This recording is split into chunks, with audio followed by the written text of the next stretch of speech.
Recently married to my husband Scott, I found myself acquainted with a new addition to the family, my sister-in-law, Abigail. Yet, amidst the honeymoon glow, a strange call from her interrupted the tranquility. "Len, are you there?" she asked. Though I was listening, her words seemed to dance away from comprehension. "Okay, one more time," I requested. "Your cruiser crashed into an iceberg." "Yep, that's the gist," Abigail confirmed, her tone teasingly light. Perplexed, I attempted to untangle this bizarre tale. Firstly, I didn't own a cruiser. Secondly, what iceberg?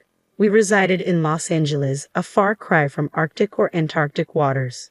Abigail, bless her unconventional soul, often found herself in peculiar situations. Was she confused or merely pulling my leg? I'm still not following. Care to elaborate? I inquired, a hint of exasperation seeping into my voice. "Len, you're such a riot," she chuckled before launching into her explanation. Apparently, the story began during a visit to Scott's family home, where a family meeting awaited. Amidst introductions, Abigail noted my appearance, remarking on its resemblance to Japanese heritage, a fact that garnered compliments rather than scrutiny.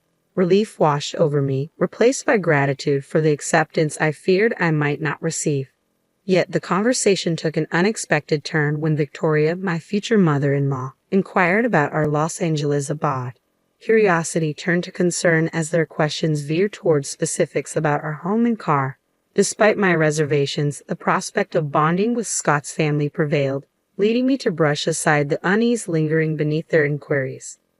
I finally arrived, navigating through their inquiries about my relatives' homes in Los Angeles. I casually mentioned the house with a pool and my uncle's riverside abode, unwittingly sparking laughter from Victoria and her clique. It dawned on me then, their malicious amusement unveiled their intentions, exploiting my connections for a West Coast getaway.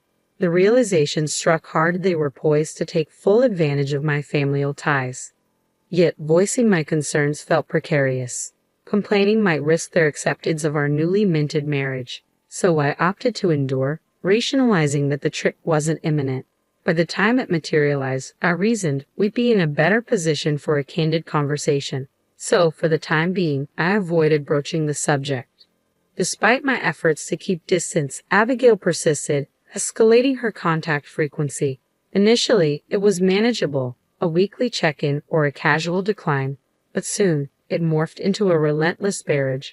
Excuses became my refuge. Work commitments, driving, anything to deter the incessant reach-outs. With our marriage paperwork filed, Abigail's persistence reached new heights. Despite attempts at accommodation, her demands became overwhelming. And yet here she was again, calling at 8:00 p.m. with an invitation to hang out. "I have work tomorrow, sorry, I can't make it," I explained to Abigail, whose free time seemed boundless compared to my own. With a high school diploma and a part-time job, she likely had more flexibility, but as a full-time employee with weekday commitments, my schedule didn't afford such luxuries. Besides, now that I was married, household responsibilities beckoned, leaving little room for leisurely outings. "I have a meeting early tomorrow morning," I added, hoping she'd understand. "Stingy," Abigail retorted before abruptly ending the call. Her accusation perplexed me. True, I worked full-time, but my salary hardly qualified as lavish. Her comment lingered in my mind long after the call concluded, leaving me puzzled.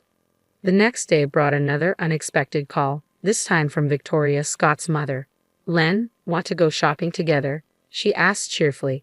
"I'm pretty busy with work," I replied casually, expecting the conversation to end there. But then Victoria uttered something peculiar. "You're rich, right, Len?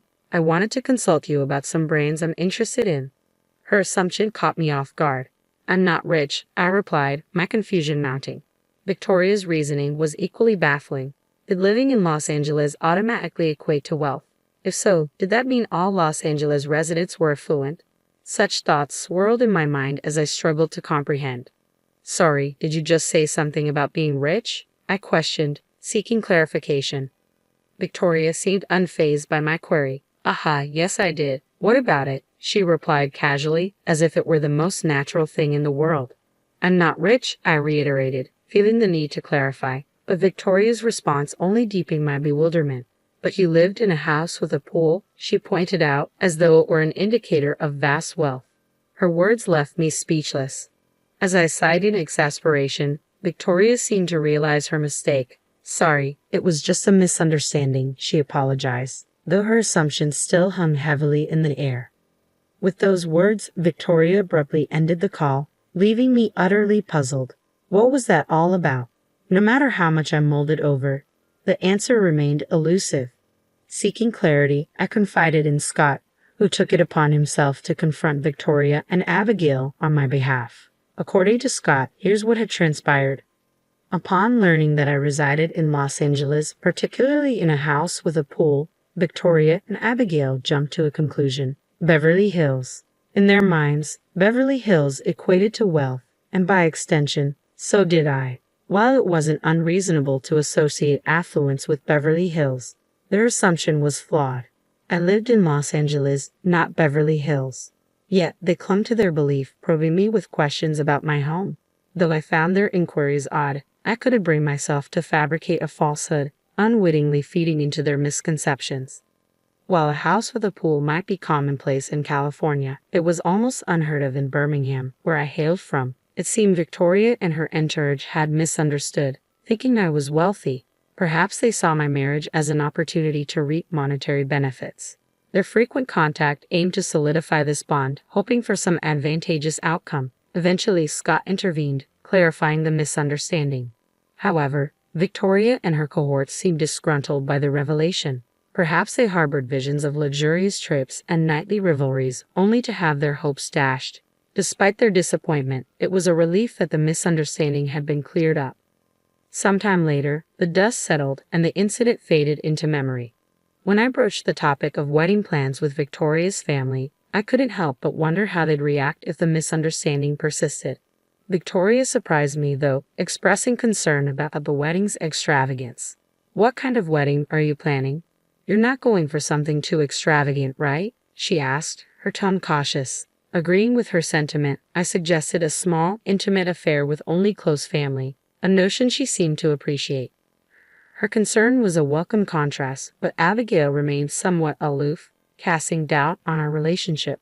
Her lack of participation in the wedding discussions was disappointing, yet our plans pressed forward nonetheless. A year later, our wedding day arrived, and despite some logistical challenges, it turned out to be a beautiful occasion. My parents made it from Birmingham in time for the ceremony, though my grandparents from Los Angeles couldn't attend due to travel constraints. Instead, my Uncle Taylor, my mother's brother, stepped in, promising to capture the day through photographs for them. In the quiet moments before the ceremony, Taylor paid me a visit. He shared news about his company, which dealt with boat rentals, particularly cruisers and pleasure boats popular among young Americans. Proudly displaying a photo of a luxurious cruiser, Taylor revealed its staggering price tag, $3 million, his hearing impairment causing him to misinterpret my awe.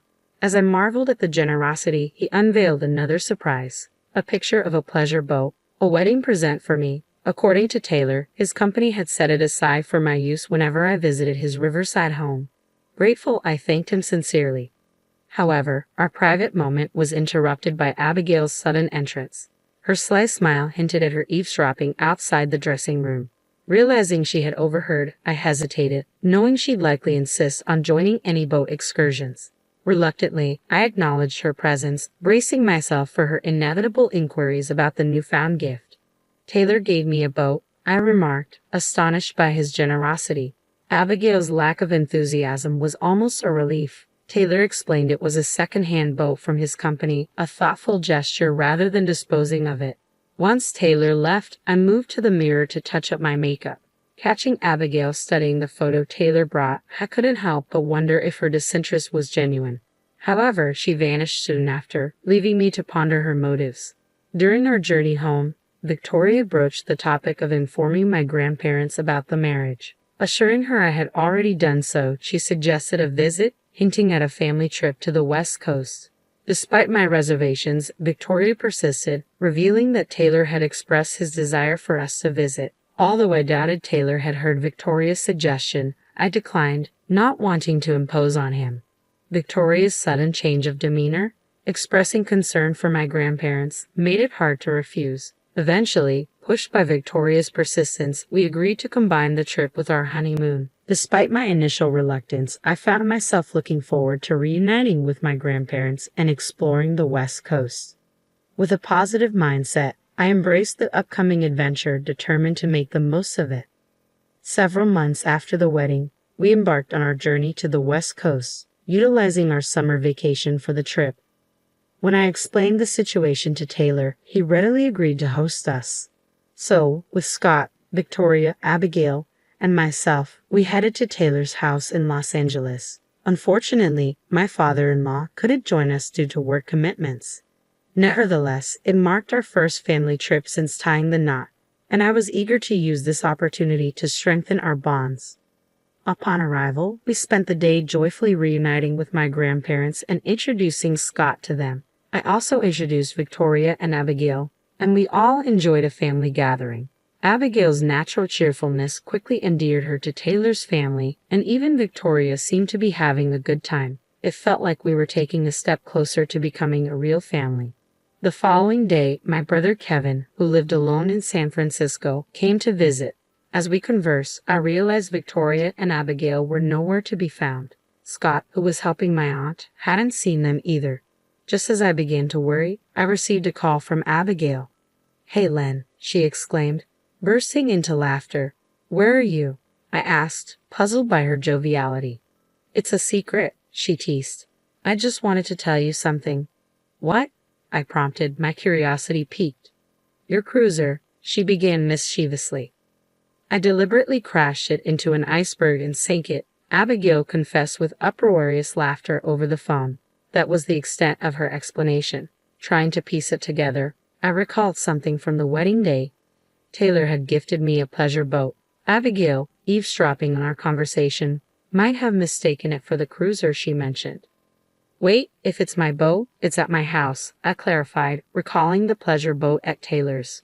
But Abigail was adamant, insisting she saw my cruiser sink before her. Confusion clouded the conversation as I reiterated, "I don't own a cruiser." Her persistence waned as she struggled to grasp the distinction between a pleasure boat and a cruiser. Realization dawned. The cruiser she mentioned belonged to Taylor. Just then, Taylor's frantic voice pierced through the phone, confirming my suspicion. Panicked, I urged Abigail not to move.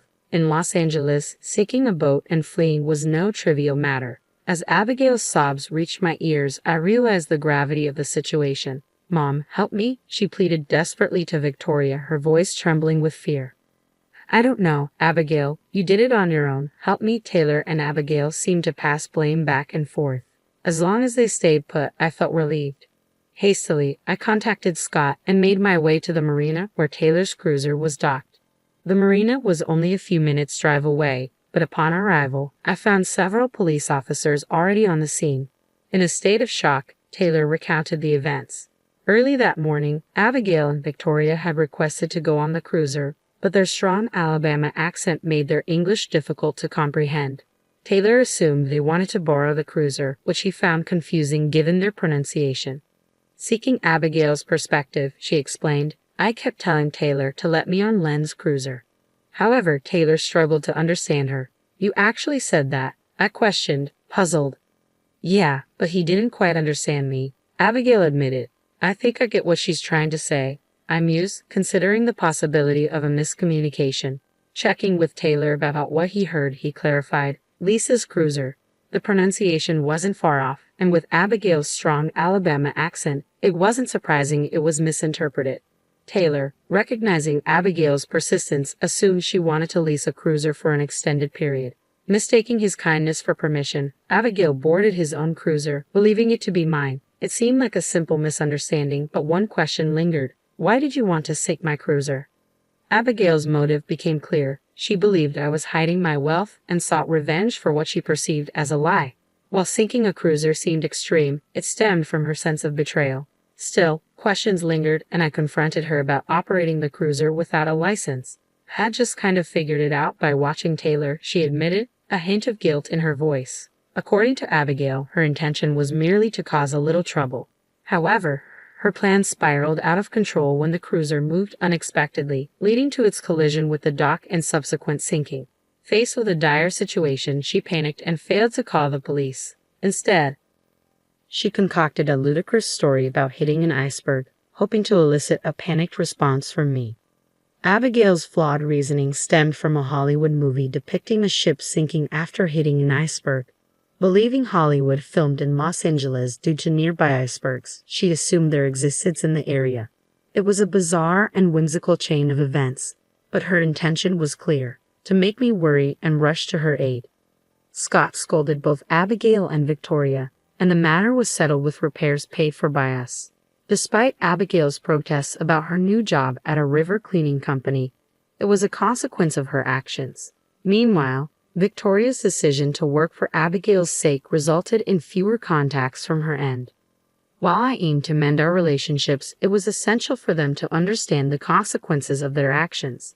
As for Taylor's $3 million cruiser, I had yet to set foot on it, a lingering reminder of the turmoil caused by a simple misunderstanding.